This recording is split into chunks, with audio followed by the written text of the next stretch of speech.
पुणे महानगरपालिकेच्या कारभारावर मोठे प्रश्नचिन्ह उभे राहिले आहे. पालिकेच्या मालकीच्या तब्बल 1148 मालमत्तावरून महापालिकेचे नावच कागदोपत्री गायब झाल्याचा धक्कादायक प्रकार समोर आला आहे.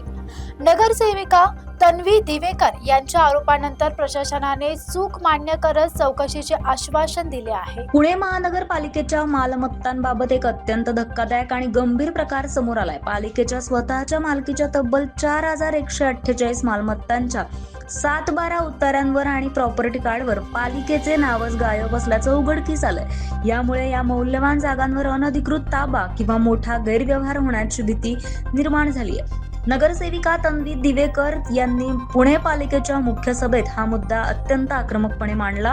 मार्च महिन्यापासून वारंवार विचारूनही प्रशासनाने या मालमत्तांची नोंद का केली नाही असा सवाल त्यांनी केलाय. यावर प्रशासनाने आपली चूक मान्य केली असून पुढील 1 वर्षात सर्व मालमत्तांची नोंद करण्याचं आश्वासन दिलंय. यावर प्रशासनाने अखेर आपली चूक कबूल केली असून या गंभीर समस्येवर तोडगा काढण्यासाठी एका विशेष पथकाची स्थापना करण्याचे आश्वासन दिले.